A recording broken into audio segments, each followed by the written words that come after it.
Welcome, Jean-Baptiste. It's wonderful to have you here to discuss kind of how we might be able to actualize Louis Althusser's work on Hegel. Now, I just want to introduce you for the audience. I'm with Jean-Baptiste Vuillerod. In English, it would be Vuillerod. And Jean-Baptiste is a philosopher and a researcher here in France. He's actually up at Namur right now. And he's the author of extraordinary work on the reception of Hegel in French philosophy, post-war French philosophy. He's written an extraordinary book called The Birth of Anti-Hegelianism, which focuses on Louis Althusser and Michel Foucault and their turn against Hegel after the war. And he's also the author of a book on Deleuze and Hegel that we will actually be, we'll have a seminar, a public seminar on March 20th, 2025, here in Paris at the Columbia Paris Center.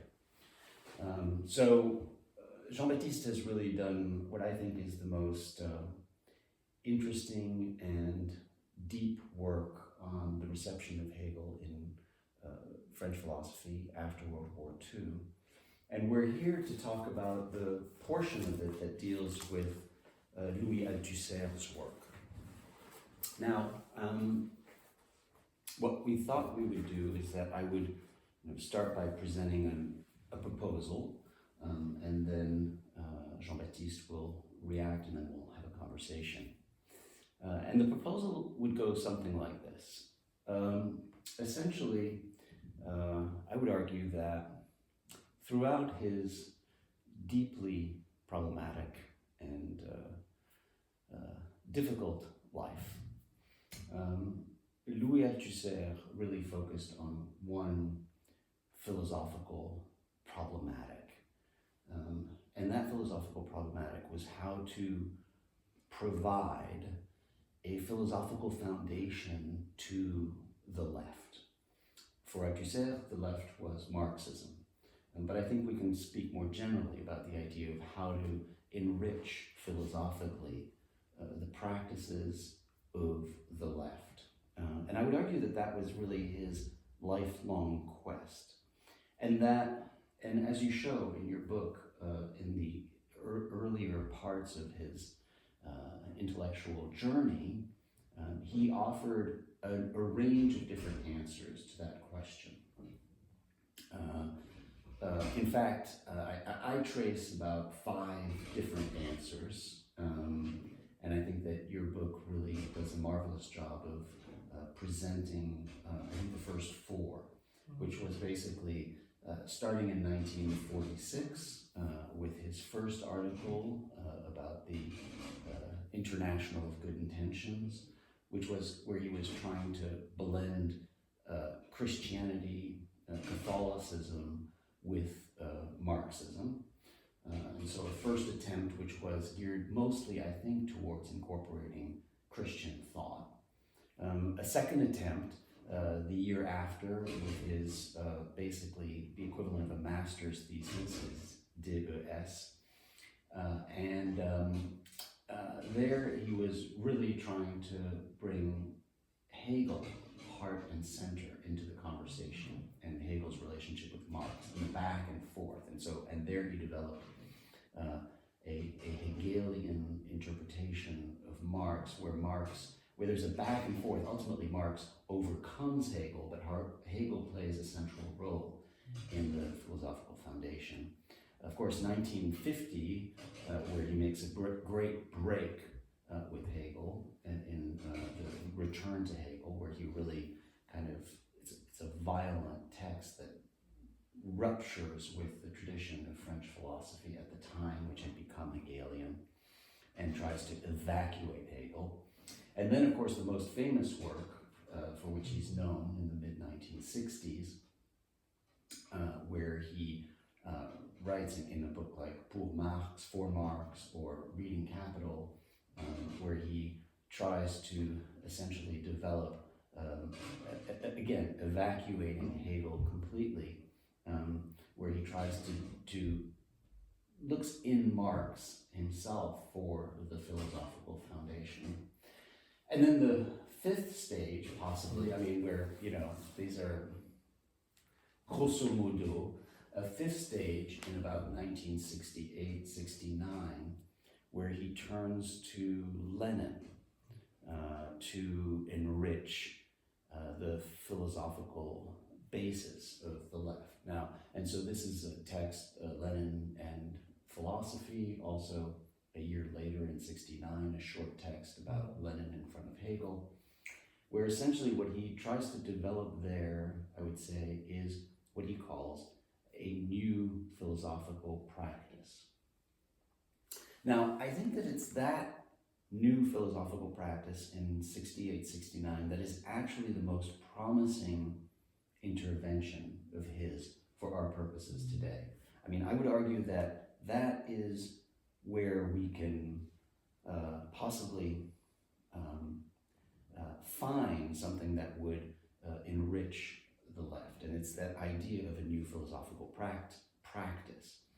And to make sense of it, I think you have to actually understand the whole trajectory.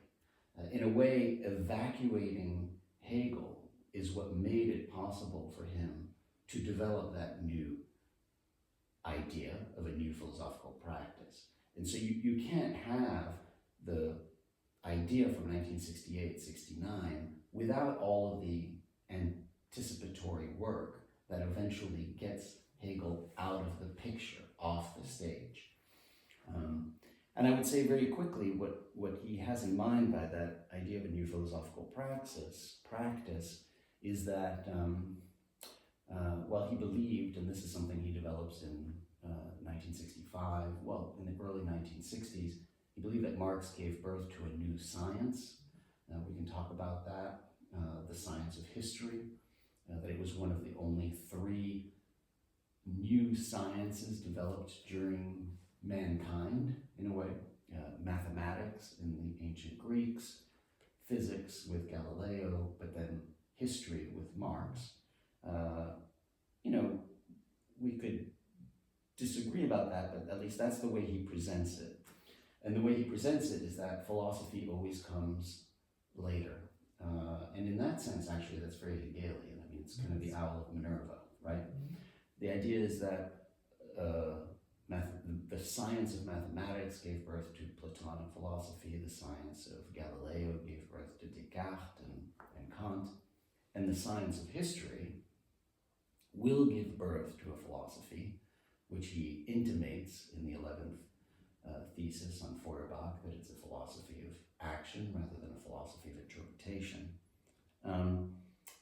but that he never actually developed it, and therefore it was up to others, political actors like Lenin, perhaps, or maybe Mao, or at a certain stage, actually, Stalin. But here he's working with Lenin, 68, 69. And what is that new philosophical practice? Well, it's something about clear lines of demarcation. It's something about taking sides in a struggle, in a social struggle, not believing that knowledge can be separated from politics, which in many ways resembles Michel Foucault's work in the early 1970s as well.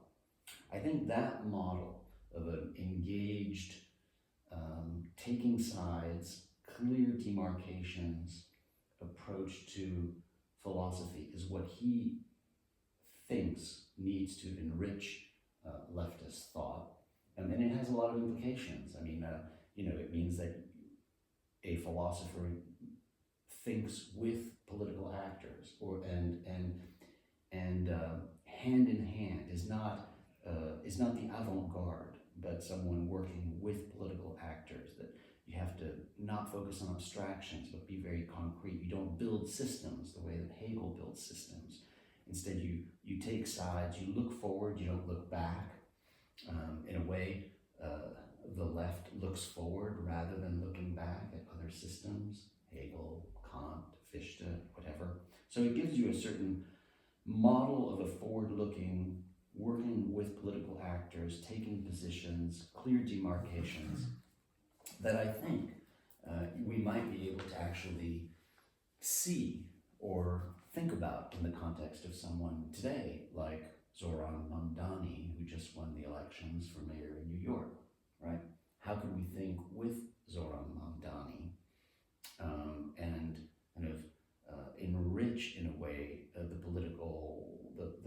public policies with this kind of a new philosophical approach. So that's the proposal I'm hoping we can talk about and get your reaction to. Of course, Louis Althusser is a difficult figure to draw on because of his own biography and, of course, the murder of his wife, Hélène Reitman, in 1980, which would be pretty much at the tail end of his life. He dies in 1990. So we would also need to think about how that murder would change our way of reading these texts, if it does. I sense that what it might do is kind of trim the sails a little bit on the philosophical dimensions of on philosophy as an autonomous discipline, but we can talk about that too. The basic point I wanted to start with then is this proposal that what we could draw from Althusser's work and trajectory, and the full trajectory leading to that period in 68, 69, is that what he suggests is that the left needs a new philosophical practice that is characterized predominantly by lines of demarcation and taking sides in a political struggle. So what do you think about that? And before you start, I should just say there is a little bit of background noise because there's someone working, piling chairs here as well next door. Hopefully that'll end pretty quickly and doesn't interfere. Jean-Baptiste, what are your thoughts about that proposal? Also, thank you, Bernard, for your invitation to discuss Althusser and his importance for us and for politics today. I think your starting point is very important and very relevant. And it is the question that you have this relation between philosophy and politics, but philosophy is not ideology, because when you say, of course, philosophers have to do with politics, and so I say, okay, just ideology is not science. And it's a problem that all Marxist thinkers have. So I want a theory that is connected to struggles, and the adversaries say, okay, just ideology, and they can say that Althusser is an ideologue. Yeah. So, but all his life, Althusser wanted to link this relation between philosophy and political struggle with science and or with a philosophical theory, and not as an ideology. And Althusser is one of, among the Marxist field, if you want, one of, is a thinker that has talked a lot about this question. But yes, the problem is, what is this theory or this philosophy that can be connected to science without ideology, without being ideology? I think what is very strange about Althusser is that when you read Althusser today, it seems to belong to another world and to belong to the past, because all debates in his books are very connected to the problem of this time. All sort of Marxist polemics with Roger Garaudy, with Lucien Sèvres, with the PCF, the Parti communiste français, and so on. And when Althusser turned against Hegel for Marx, it was the rapport Zhdanov, the Cold War. In France, Parti Communist was very important. It was a very important political force, which is, of course, not the case anymore.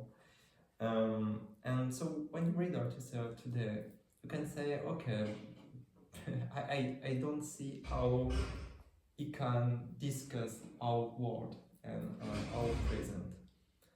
And I think it should not just be left aside, okay, we can actualize without thinking about this difference between Althusser's time and our time. Because Althusser,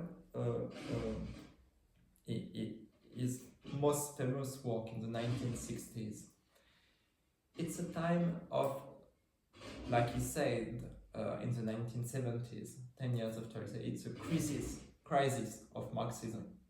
And of course it is true, because in May 68, of course you have a working class that is very important, and unions are very important, the PCF, Parti Communist, is very important, but you have also the new left, feminism, for to say it's very important, the decolonial struggle, anti-colonial struggle. After that, and in the American campus, you have the ecological struggle, the beginning of ecology and of environmental movement with Rachel Carson. Right. And so in Marcuse, you have all this new struggle, and Marcuse is one of the most important figures of the new left. In Althusser, it's very strange because on one end, it's a very traditional Marxist. He discussed with the guys of the PCF and so on. And it's very traditional problem. And his references are Lenin, Stalin, Mao. So, of course, he's a Marxist. On the other end, his theory, his philosophy, has like a resonance or an echo with all this new struggle, and how can we transform Marxist theory with everything that happened at that time, everything new that happened at that time. And what is new was not just the Cultural Revolution in China, which is very important for Althusser, but also May 68 and all the movement of students and of youth in the 1960s. What is very, very, very strange in Althusser's text is that in 1964, in Problème étudiant, he has a very paternalist, a very traditional attitude towards students. Say, okay, you don't understand what you are doing, you have to listen what the party says, so it's very paternalist. And in 68, he was very paternalist as well. Yes, but in his answer to Michel Foucault article on May 68, he also said that young people have to do a revolution in a different way than our parents. And I think that at the end of the 1960s, he understands that the traditional way of thinking class struggle and the traditional Marxism have to change. And in his philosophy, you have this tension. And I think that whatever the man himself thought, and Althusser's biography, like you said, is very problematic. But even if when he deals with a concrete struggle, you can say, okay, it is very conservative in a Marxist way, but very conservative in a way. But in his philosophy, you have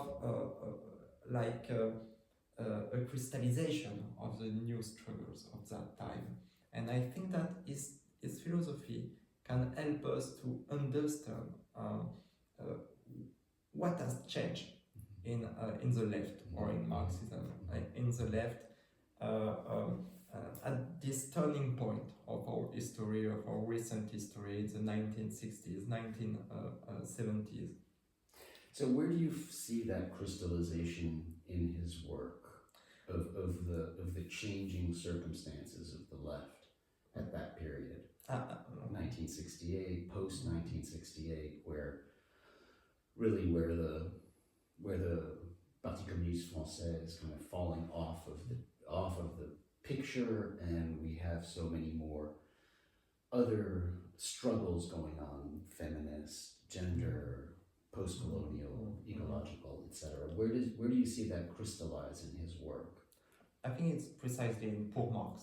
It's precisely because... So that's in 65. In 65, yes, and in the article that prepared that work at the beginning of the 1960s. And because it is the theory of this too complex structura dominant, of this very new and innovative conception of what is a society and what is history. Because if we left aside all the jargon of this time and so on. So what was the problem of Althusser in Pour Marx? And the question of surdetermination, this overdetermination.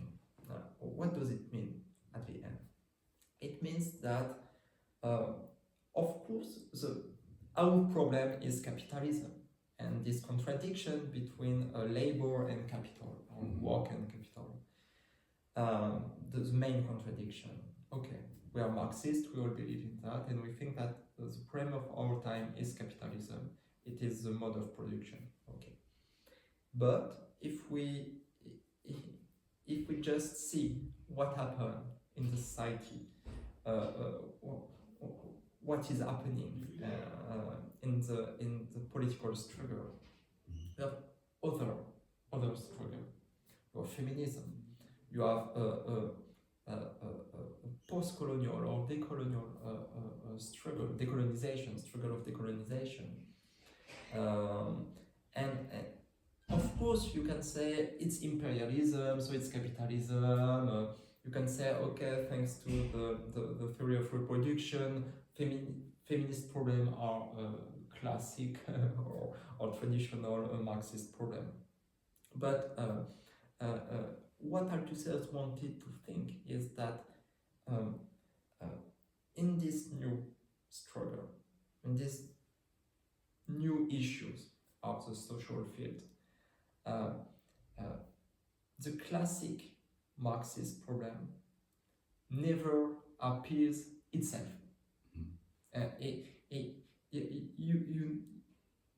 You can't see anymore this classic struggle between proletariat and bourgeoisie itself.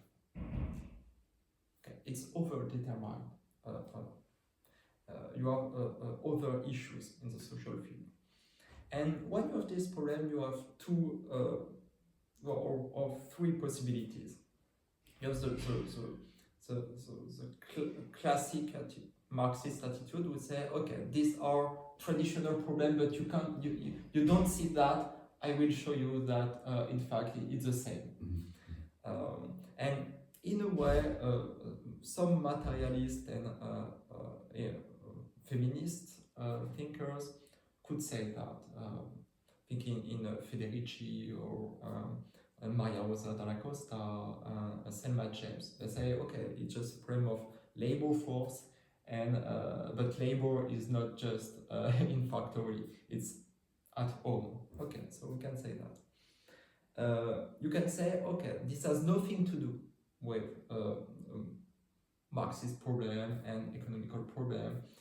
In France, it was Colette Guillaumin, Christine Delphi, Nicole Claude Mathieu, who say you have one struggle is a woman, a class of women against a class of men, and it has nothing to do with workers against bourgeoisie. Okay. And what Althusser can help us to understand is that we have to respect the difference between these struggles. But the main contradiction, because he is Marxist, the main contradiction between work and capital, the economical contradiction, survives, or something like that, or as an echo, or can connect with this other struggle. And I think it's very important for us today, because if we think what is our problem today, we have to recognize that the socialist revolution has failed, or something like that. We do not believe in this new big revolution like in 1917 or October. Okay. But we believe, or we want to believe, that in the new struggle of our time, ecology, feminism, anti-racism, or post-colonial struggle, we want to think that the classic project, or the ancient project of revolution, survives in this struggle. And what failed in the past, the revolution, the socialist revolution, can success or can survive in this new struggle, that are not directly linked to the Marxist project or the leftist project. But when you are in the left today, you want to think that. You want to think that in the struggle of our time, that it's very difficult to see how it is inscribed in the classic ideology of the left. We want to think that it is a way to pursue the ancient project, or something like that. Right. Yeah. So it's interesting. I mean, the three alternative ways of resolving the tension that you mentioned. The first being the classic one of trying to subsume all of the new struggles into the classic class struggle. The third being to suggest that they're completely different, and so you can't really, so you have to pursue, say, the post-colonial project or the feminist project, and in a way divorce it from class struggle. The intermediary position of Althusser does tilt towards the first, though, I still feel, still in 65, that the idea that, well, you have to recognize the differences, but yet inscribe those within the history of class struggle. It seems to me it's I'm not sure that it has really overcome the tension completely, or whether it is a softer version of the first, you know?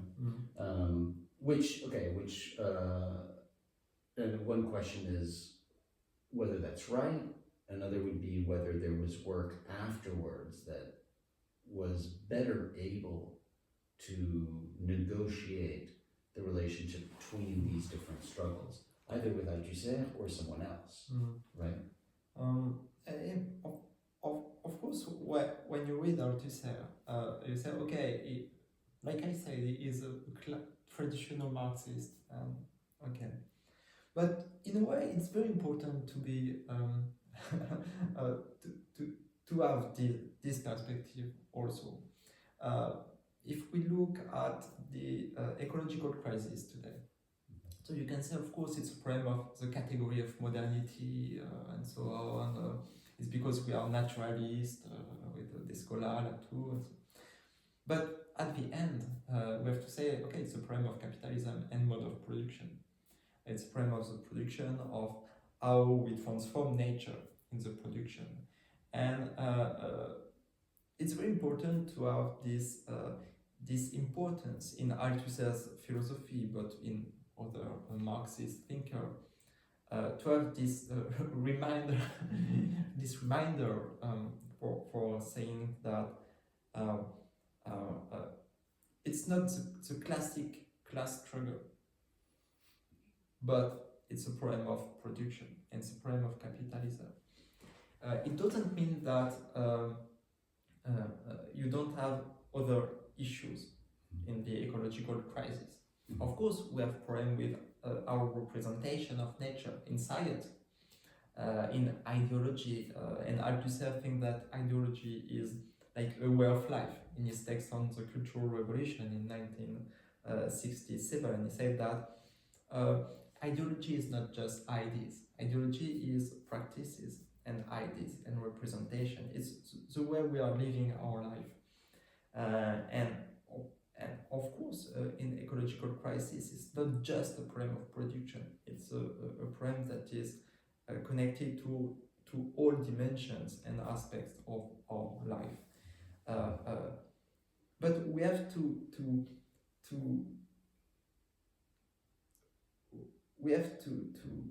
keep the two dimensions, the centrality of production and the importance of other aspects. And it's very difficult to think that. And I think that it's precisely what Althusser tried to do in his theory. And it's the reason why I say, even if in his personal prise de position, in personal analysis of his time, all the time he say, okay, it's a problem of working class and the other are petit bourgeois. Right. It's very disappointing at the end. But in his philosophy, there is another potentiality, I would say, that is this importance that is still our purpose today, to think the centrality of production, of capitalism, and its articulation with other dimensions that are irreducible or that cannot be restricted to this problem.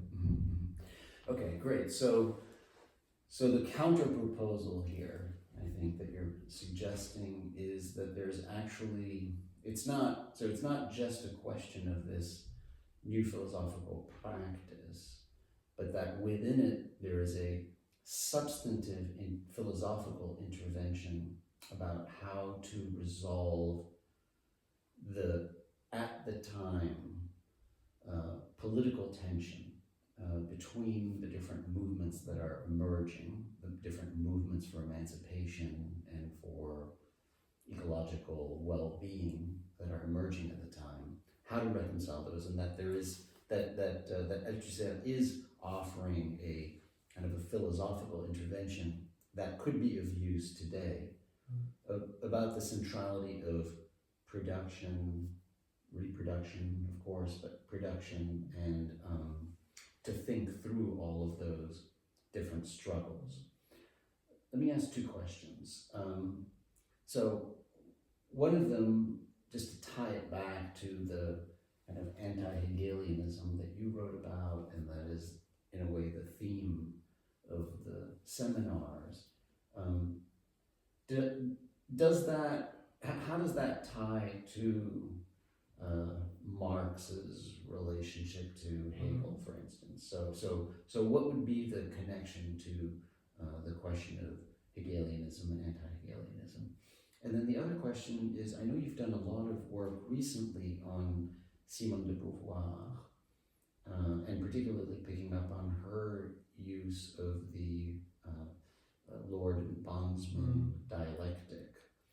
And I'm wondering if that might be a place where there might be some resources to think through this notion of production as a way to resolve some of the tensions between the different struggles that are taking place. And so those are the two questions. Although I should say that I am particularly attracted to the way in which you are framing this, because I think you're right that when we tend to read or go back to Althusser, there is, for a lot of it, it does feel politically somewhat outdated and rigid in a way. So it's good that I think it's really helpful to understand first that he was always, I mean, in a way, first, a new philosophical praxis that, like the one that he was developing in Lenin's work, is going to necessarily be kind of very context specific. It's going to be very dated, right? Because I mean, if the idea is to be engaging in philosophical thought in conjunction with the political actors of the moment, it's going to have to be very specific. It's the conjuncture, it's the political conjuncture, and that's going to change over time, which means that the work that gets done at any one time may feel afterwards, well, it's not helping us. It's not helping us because it's a little bit like actually when you read Lenin's What Is to Be Done, right? And which is so detailed about the particular fights and all the factions in the early 20th century. That a lot of it simply, unless you're a historian of Russian Revolution, you don't really fully understand what he's doing. So there is that element of kind of hyper specificity of the particular political struggle that does make it difficult to then extract. Now you're extracting a philosophical concept of production and reproduction. I think I'm extracting a philosophical form, which is the practice. But I'm glad you're framing it that way, because I think that helps us understand some of the stakes in reading Althusser. But so the two questions were kind of how does this relate then to his understanding of the relationship between Marx and Hegel, and then are there other resources in thinking about that relationship, say Simone de Beauvoir or later, that could help? Okay, I think you're right. There is a deep connection with the turning back against Hegel and this anti-Hegelian interpretation of Marx, because Althusser reads Hegel as a very simplistic or some very too simple dialectic. It means that this is in 65. Yes, in not in the 1947. Not at the beginning, not because but it's related to the conjecture and the context, because just after the war, when Althusser is very interested in Hegel's philosophy, there is no particular problem with Hegel philosophy. In France, Hegel is the new major philosopher after Kant, and the issue for the young Althusser is that we have to take Hegel back to the bourgeoisie, or to the bourgeoisie and fascist interpretation, because he said that take it back from them. From them. Yeah. Because in G.W.F, Althusser say in G.W.F and in Sartre say it's fascism, because it's just a struggle between individuals, master and slave. There is no class struggle, there is no theory of society, of production, and so on. So we have to take back Hegel from them and to have this Marx-Hegel combination or articulation, to think a new theory of history and society. And so it was his first program. After that, you have the Cold War, and you have the rapport Zhdanov. And Zhdanov said, you have bourgeois thinker, Hegel, and of course you have the only one in the left, Marx. And at this at the end of the 1940s, at the beginning of the 1950s, Althusser is very important transformation in his work, in his intellectual trajectory. That means he wants to turn Marx against Hegel. So you have this transformation, and the 1960s are the aboutissement, or this major formulation of this opposition. And it's very important because the theory in Paul Marx and in reading the Capital is very interesting, and it's very important for Marxism. But the cost is a simplification of Hegel's philosophy. And Althusser wanted to say that in Marx you have a complex dialectics. You have a complex philosophy of history and science of history, science of society. So if Marx is complex, Hegel is simple. And it's just said that in Hegel you can't understand that you have different sphere of actions, sphere of practices that are not the expression of one single principle. So the principle of the Greek world, of Christianity, of modernity, and so on. And the objective of Althusser in the 1960s is to say, in Marx, we don't have to have this simplification of social issues. We can think the complexity of the social world. And I think you see something when you say there is a fifth stage at the end of the 1960s. But in the book, I just stopped after at this in 65. Yeah. But I think you're right, because in Lenin text and in his edition the year after, what is very strange, there is some kind of rehabilitation of Hegel. Like that. Oh yes, right. And yes. It's very surprising. Well, it's part of an autocritique where he's bringing back. He's trying to find something in Hegel, and what he finds in him is this idea of the process sans sujet, the processes without a subject, by which he means a human subject, really. Yes, and in Marx, which Marx drew from Hegel, right? Yes.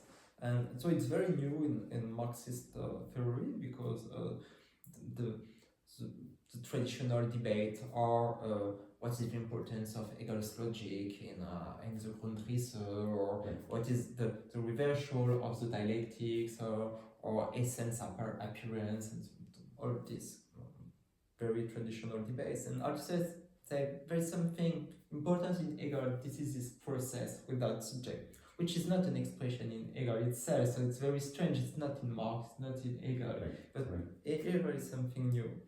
But that means that you have several Hegel's philosophy of Hegel has several aspects in his philosophy, and you can. It's not just an ideological separation between Marx and Hegel. The separation or the division is inside Hegel's philosophy, or is in all philosophers. And the young Marx is it can be more bourgeois maybe than some aspect of Hegel. So you have this division that is inside each philosophy. And division inside each philosopher, so within their own work, there are these, Yes, maybe in each text, maybe. It's not just different texts, or the mature Hegel in the philosophy of right, and the young Hegel in the phenomenology of spirit, or I don't know, maybe it's in each text. Right. Well, actually, I mean, in his work in 47, the content in Hegel's philosophy, I think you actually see him making that distinction. He actually kind of almost anticipates the coupure épistémologique, the epistemological break that he finds in Marx, in Hegel in 47, when he talks about the late Hegel being these textes malheureux, right? I mean, the philosophy of right needs to be discarded in his reading of Hegel. So he does have, from the beginning, kind of this idea of internal demarcations within the work of particular philosophers, or between the texts itself. But how does that relate specifically here to the question, the internal demarcations of Hegel, or the internal demarcations of Marx? So in a way, the late Althusser is turning back to the first Althusser, or the young Althusser, but just in a way, because even if the Cold War period, or the G.W.F period, we can call it that way, is very dogmatic, and of course, when you read G.W.F and Stalin, some texts of Stalin and the Althusser of the 1960s, it seems very strange today and very dogmatic. But what was important for Althusser at that time? It was that there exists an alternative way of thinking, an alternative. When he deals with the concept of ideology, he says ideology is just a way of life. But I think it's very important because it means that for Althusser, the Marxist tradition and some dogmatic guide like G.W.F or Stalin, what is important is that there is an alternative way of life, an alternative way of thinking. After that, all his life, Althusser is fighting against it himself. He wants to keep this idea, and I think it's still important for us, that we can have an alternative way of practices, of where do we want to go with history, with our history, and that is what we don't have today. So there is no alternative, and so on. So we can't see how we could live in another way. And what is important in this very strange period for us, this Cold War period, and so is it was like evident or something very clear for them, not just Althusser, but I think Althusser is always fighting with this idea that it's very important that against the bourgeois way of life and capitalism, you have another way. After that, of course, it's very dogmatic and simplistic and so on. So Althusser is fighting against himself and say, okay, it's more complicated. There's several Hegels, and we have to be more precise in our reading of history, in our reading of philosophers, and so on. But he wants to keep this big opposition, which is not some dualistic opposition between I don't know, USA and Soviet Unions, but which is an alternative, which just means there is an alternative to capitalism and to the bourgeois world. And even if it seems outdated for a lot of things and a lot of course, also problem in Soviet Unions, I think it's also something that we can keep from Althusser today. I don't know if I So yeah. So the search for the alternative, an existing alternative, or the belief in an existing possibility of an alternative. In history and in philosophy, and that is for your question, because we can say the alternative is Marx against Hegel It's maybe the dogmatic way of saying Right. that. Right. But after that, in the Lenin moment at the end of 1960s, he said that the alternative is inside each philosophy. Inside each. You have a way of thinking against Hegel in Hegel's philosophy or in Hegel himself, which was exactly what he wanted to do with Marx when he said that you have this coupure épistémologique, this epistemological rupture, the young Marx against the mature or the scientist of history.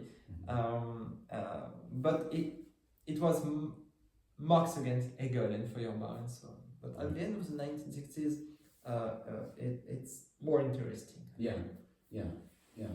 I mean, because at the end of the 1960s, he returns to the move that he had done in 1947, before he had simply decided to sever Hegel, right? I mean, he returns to that move, which I was trying to characterize at the beginning of, and it's always, there's something in Marx, but actually it is missing something, and we can find it in a piece of Hegel's writings, but it's inadequate, and we have to go back to Marx to accomplish that. And in a way, right, it's that idea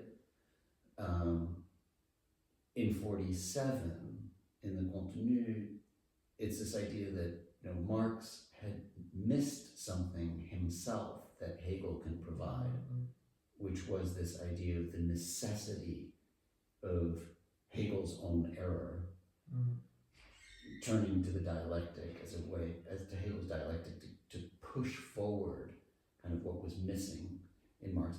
And then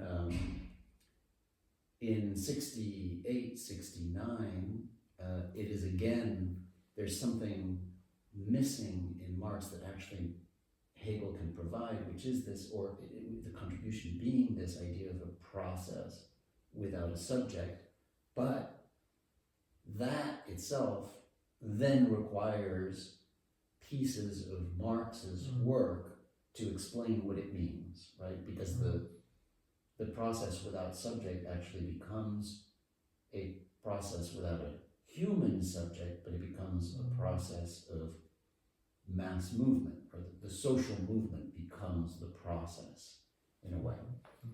So it is, he does return to this place where it is in confrontation between those two thinkers that he's able to propose an alternative.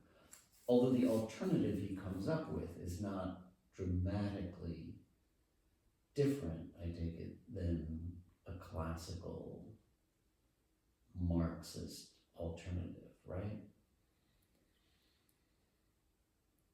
Maybe 2 points. This new moments of this synthesis between Marx and Hegel is, you have a context in France for that, and it's exactly the same thing for Deleuze or for Foucault. For Foucault, you have this critique of Hegel. In Deleuze, it's very important. The criticism of Hegel's philosophy is very important. In Nietzsche, la philosophie, in Indifference et Répétition, it's the big objective of Deleuze philosophy at that time to just say Hegel is the traitor, the big enemy, and so on.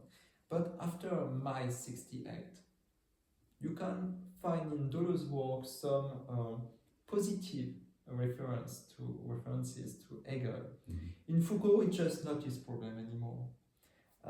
And I think May 68 and the social struggle after that, feminist struggles, and the GIP, Groupe d'Intervention sur les Prisons, from Michel Foucault and so on, in a way it was very emancipatory for theory itself and for philosophical debates, because it was not a question of Marx against Hegel, and so, which is very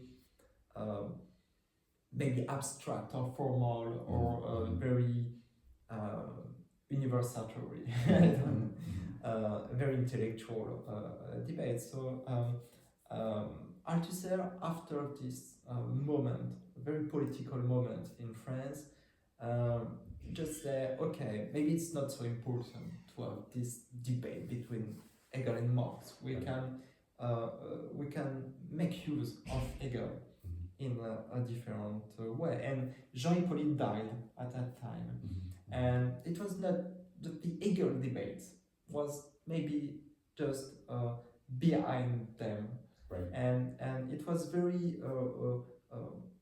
yes, liberatory or emancipatory, I don't know, for philosophy. Right. But to say that this new synthesis between Hegel and Marx, what does it change at the end, this process with that subject? So you have the masses, okay, but it's just a traditional Marxist theory. For Marx, and I think it is also the why Althusser is interesting and important for us. You have this tension between a theory that can be extracted from this very not outdated but very classical vision of Marxism, and you have this traditional aspect of Althusser maybe that can be actualized at the end, and you have this tension, and Althusser, but this tension is not just the tension of a philosopher, a Marxist philosopher. It is a tension, I think, of that time and maybe of our time. Study how not to be to say like Sartre. How could we not to be Marxist? But we know that we can't be Marxist anymore in the ancient way. And all the work of Etienne Balibar, for instance, is this conflict. We have to be Marxist, but we don't have to be Marxist or something, or not in the ancient way of thinking and so on. So Althusser is like his philosophy, his books, maybe not himself, but his books is like a reflection of this tension, which is a historical and social tension, not just a theoretical question. Right. And trying to find an alternative path, basically, right? That doesn't simply fold back into the old Marx, but nevertheless retains the important elements of social struggle at the heart or something. I want to make sure we cover a few other topics, but Foucault would be interesting to stop on for a minute here. And then I also want to talk about the question of how to understand and think about Althusser's murder of his wife, Helen Reitman, in this context, because I think it's something many people are trying to understand and to figure out. First on Foucault. So your book also, or the second part of it, deals with Foucault. The trajectory of Foucault is interesting in contrast to the trajectory of Althusser, with some similarities, right? The fact that he also writes his master's thesis, but a much less politically engaged master's thesis on Hegel, but in a way more of a classic philosophical text, in a way that goes back to Kant and Fichte and Hegel. It does very much of the kind of Kant, Fichte, Hegel work, which is much more classic philosophically than Althusser's work, comparable work from 1947. But he does end up in a similar place later, pushing Hegel as being the one who kind of created created the anthropological term, or the focus on human beings in philosophy, and it becomes a critique, relegating Hegel to an unfortunate turn in philosophy, right? The beginning of an unfortunate turn in philosophy, which is the philosophy of the anthropological question in philosophy, early 1950s. Now, what I'm interested in particularly is how he gets to a place. I mean, I would argue that, you know, what becomes important for him in the 1960s, when Althusser is focusing on Lenin, for Foucault, it's the focus on Nietzsche in 69. And it's really remarkable. I mean, this goes back to the volume of Foucault's Nietzsche, but it's really remarkable, and you can see it, you know, everyone at Vincennes is trying to deal with Marxist thought, with Lenin and with Mao and whatnot, and Foucault's like, no, I'm going to be working on Nietzsche, right? But what's interesting, and which I was trying to suggest at the beginning, is that that there's a rapprochement of there's a coming closer together of Althusser and Foucault in the early 1970s, maybe of the Althusser of 69 and the Foucault of 1972, 73, La Société Primitive. There's actually a coming together of this idea that that you have to take sides for Althusser or the theory of power knowledge for Foucault. They have a family resemblance. Foucault saying basically, look, you can't have knowledge that's not embedded in relations of power, right? Which is very similar to what Althusser is saying, I think, about needing to implicate yourself, needing to take sides. So it's interesting ultimately that Foucault gets there through Nietzsche, whereas Althusser is getting there through all of the kind of Marx and subsequent Marxist thinkers. Yes, of course. The first not question, but your first discussion is about the importance of Hegel in anthropology and the idea of man, or what is very striking for us is that for Foucault, for Althusser,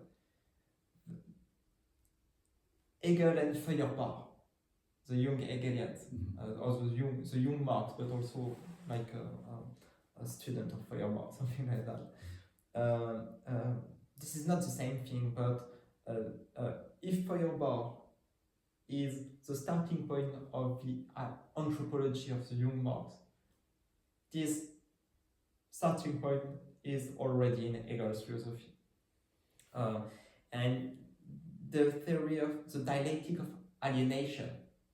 So I have Naissance, there is this externalization, and at the end of history, this essence is coming back. This is the theory of alienation. This theory of alienation is the core of the anthropology, because at the end, this is the essence of man. So you have this combination between Feuerbach, Hegel, the young Marx. This describes a whole picture of history and maybe 2 centuries or 1 century and a half of anthropology and anthropological thinking and so on. And thanks to structuralism and literature, Klossowski, Blanchot, Artaud, Raymond Roussel, we can have a rupture or a break with this anthropological tradition, and the old marks of after 1845, after German ideology, for Althusser was already breaking with this anthropology and anthropological tradition. So okay, what I think interesting for us today, because this is very strange for Hegelian researcher today, and it's very strange to read Hegel and Feuerbach and Marx this way. But this idea of the death of man in Foucault, Les mots et les choses, or this anti-humanism.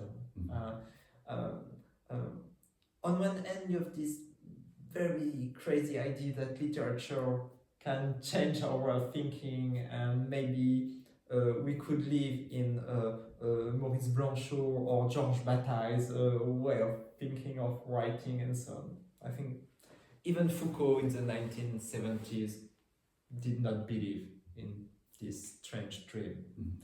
So okay, it's outdated. And on the other hand, we have other death of men, of humans. Feminism can be interpreted like one of these death of man. Ecology, because this is the man as anthropocentrism. Even anti-colonial struggles can be interpreted like the death of the white man, Western white man. And it's very strange because at the end of the death of man, in the middle of the 1960s, you have this other death of man, feminism, anti-colonial struggle, ecology, that are beginning to emerge and to be important. But it's very disconnected from the French debate about literature, about structuralisms, and so. One question is there a link, is there a relation between what in France we call anti-humanism, death of man, and the other death of men that are more, can be actualized or are present? Concrete, right. More concrete. Yeah. Is there a relation at that time? And if there is not, we can say that the death of man or anti-humanism and the process with that subject can be reactualized with these questions that are more concrete for us today. This is one aspect. The other aspect of your question is the question, yes, this Foucault, Nietzsche, Althusser, Lenin. You have the issue of science, and Althusser doesn't want to mix, I don't know how to say in another way, to mix science with power or ideology, you could say. In this way, it's very opposed to Foucault, it's very distant from Foucault. But in his text on ideology, in Appareil idéologique d'État, les AIE, you have this idea that ideology is incorporated. It's in the body. It's not just ideas, representation. It's not just even way of life. It's like the modelization of bodies, something, and it's very Nietzschean in a way. In a way. So I'll just say it's Pascal, you just have to be on your knees and to pray and you will be a Christian. Okay, but it's very Nietzschean. This conception of ideology, we could say it's very close to what Foucault wanted to say with Nietzsche. But Althusser, because he is in the Marxist tradition, he needed to think the body, this relation to body, to power, with the concept of ideology. Right. And I think it was the reason of a big misunderstanding between Foucault, Deleuze, Althusser, because all texts of Foucault in the 1970s say, okay, I don't want to speak of ideology. And of course there are attacks and critics against Althusser. I'm not sure that he understood that Althusser wanted what Althusser wanted to think and to say with this new concept of the ideology. And because it's very counterintuitive, of something that very difficult to understand why he needed this concept of ideology to say it's not ideas. Right. It's not very logical. Right. And Yeah. it was the source of a big misunderstanding. Yeah. I mean, it's clear that Foucault develops his theory of relations of power as, in his mind, an alternative to Althusser's theory of ideology.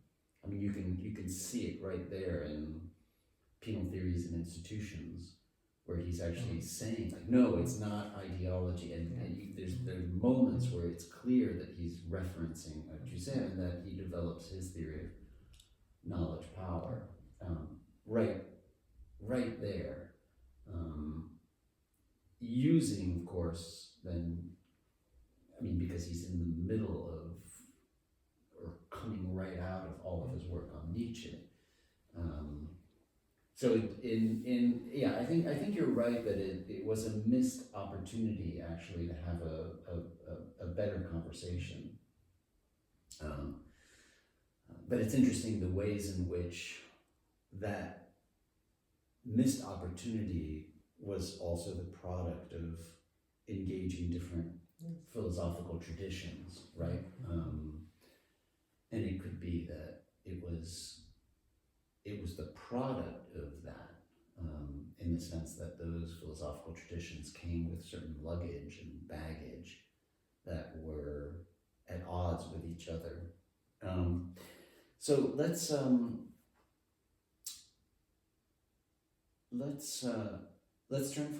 for a moment to these questions of biography and how to think about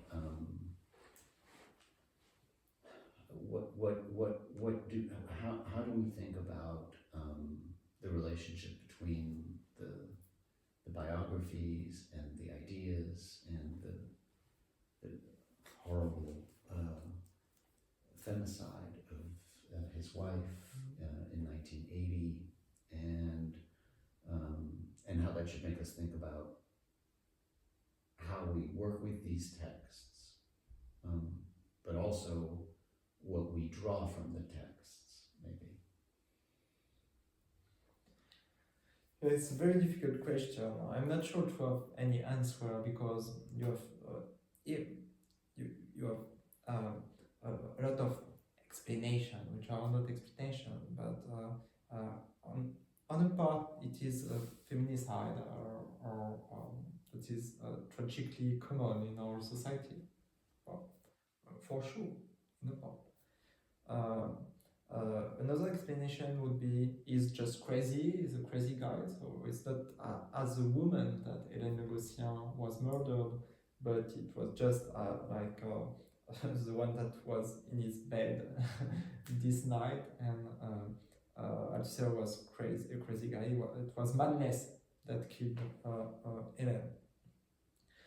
So I don't have a precise answer to this question that makes Althusser's life a big tragedy or something like that, which is also connected with the tragedy of history. It is a time when Althusser lost his faith in the movement of history and in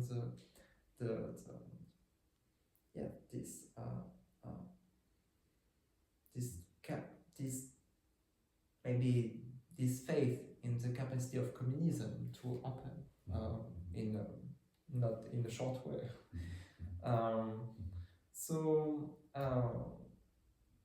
Yes, I don't know exactly what we can say on that. We don't have to make as if it didn't happen.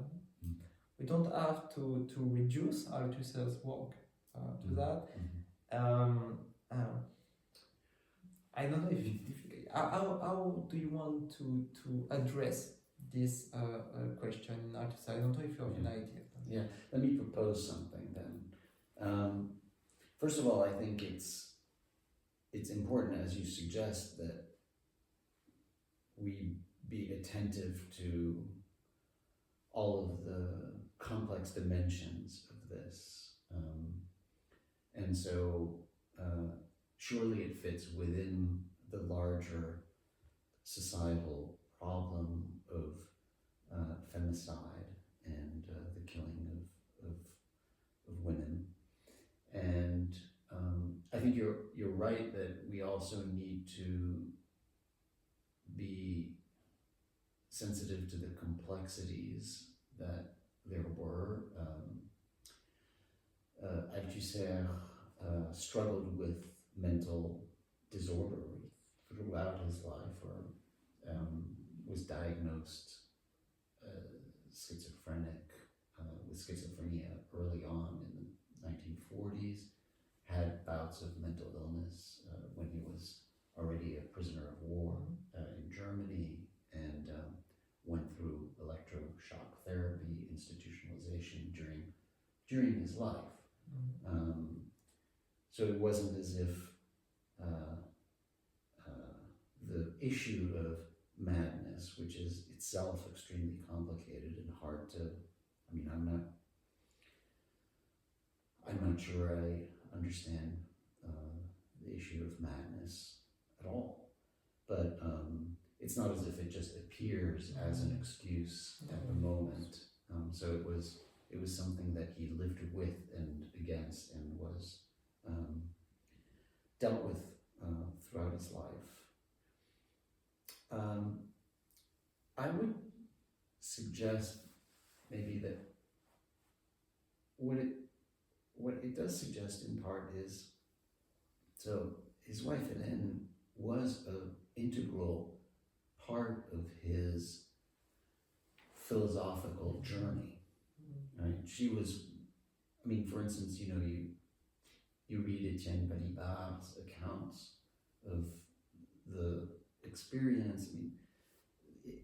As you said, had Hélène who was working, he was thinking with her and Etienne and others, but she was a real source of intellectual exchange and support, and there's a way in which I think it's entirely right to say that he was able to philosophize in a way, in part because of their relationship and her support of his philosophical enterprise.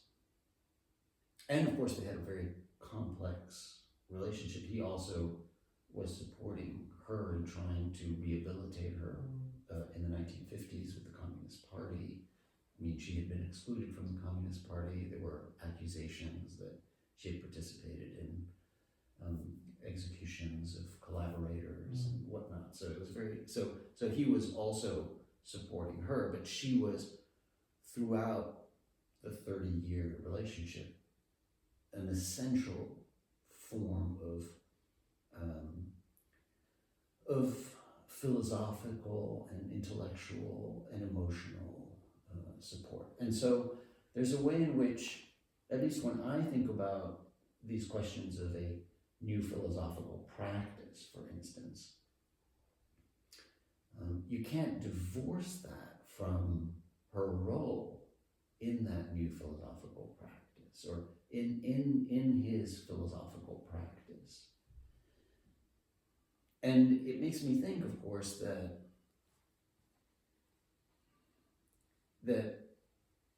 the heights of thought to which someone like Althusser can achieve, those heights are brought about by these forms of support and by his forms of privilege. He was privileged to be a philosopher at the École Normale Supérieure, and to be able to spend his time reading and writing. He wasn't, forced to work with his hands.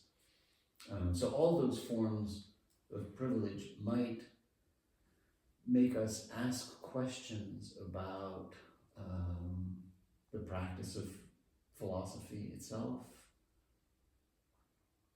the purity of philosophy, the ability for thought and philosophical exchange to be at such a high level that it is the product of, and it's the product of Hélène's support. It's also the product of these other privileges. It's the product of society, the way society is structured. This raises large questions about the way in which the books are produced. They are products of, the conditions, the political conditions, the modes of production at the time. And those include gender hierarchy, gender domination, and other forms of social hierarchy, right?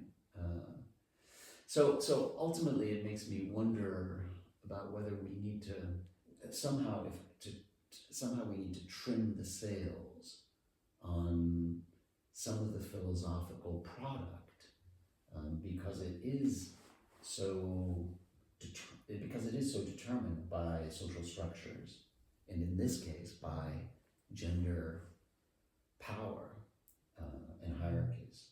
So that would be one way to think about it. Yeah. And so sometimes it's very material support. Right.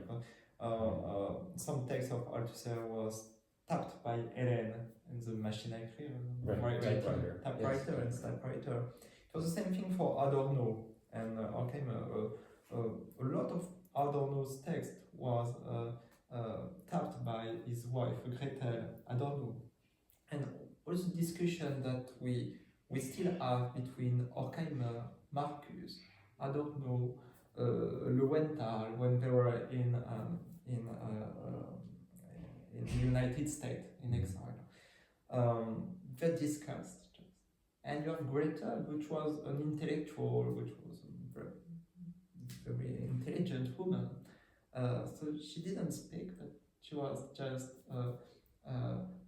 like a recording, right. yes, transcribed. So we have this apparatus today, but at that time it was a woman. Right. And it, in some part, it's the same thing for Althusser. And yes, a large part of intellectual work, philosophical work that we have today is the product of this collaboration between a man and his wife or a woman. But the woman disappeared. Right. And I think you're right that this is a question of the link between the separation between intellectual work and labor, manual labor. But this is also the separation between gender. It is a Marxist question, but we need to have this feminist question to address it to Marxism.